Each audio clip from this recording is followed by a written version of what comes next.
You earn them, but if you don't use them, you could lose them. I'm talking about frequent flyer miles and points, which some of you might even be racking up this holiday weekend. But passengers are losing out on the freebies more than ever before because of little-known rules and regulations out there.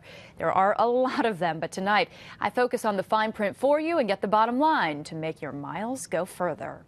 Like planes in the sky, the use of frequent flyer programs today is soaring. The knowledge of their rules? Not very good. Well, that's a bit more grounded. People have to be aware that there are stipulations when you travel. There are rules and regulations, and the airlines are usually pretty strict on them. Right now, at least 100 million people in the U.S. are active in at least one frequent flyer program. In 2012, about 21 million of those people flew for free. Are the airlines pretty clear, though, about stipulating when you can and cannot use those miles or points?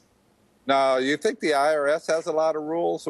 Well, the frequent flyer programs have nothing on them. Randy Peterson's the editor of Inside Flyer magazine. Not all miles actually earn credit for your frequent flyer account. Fine print find number one, miles that don't count. That's because many of the airlines today have partner airlines or different fare classes that may not earn you credit. Does it say clearly when you're booking these flights whether it does or does not qualify as points or miles? Does not say. Which is why he says you need to check directly with the airline you're booking with or the fine print with that partner airline to see if they will.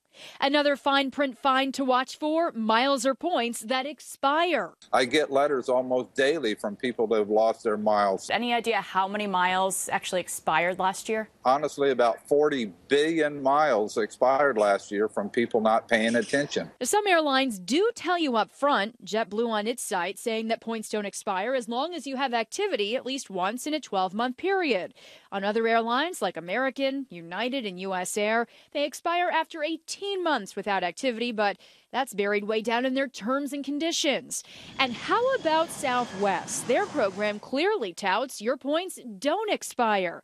But then there's the fine print. Points don't expire as long as you have activity every 24 months. Is that basically just a technicality then, because then they lose those points? I put that question to a Southwest spokesperson who said in a statement, we strive to be as transparent as possible with all of our policies.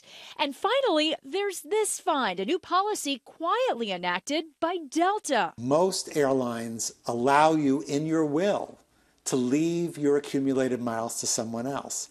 Delta just changed the rules in mid-March to say no more. Now the airline says when you die, you can kiss those miles goodbye. We all think that we own our frequent flyer miles, but if you ever spend any time in the fine print, you'll find out that actually the airlines own the miles. Meaning they can disappear right into thin air.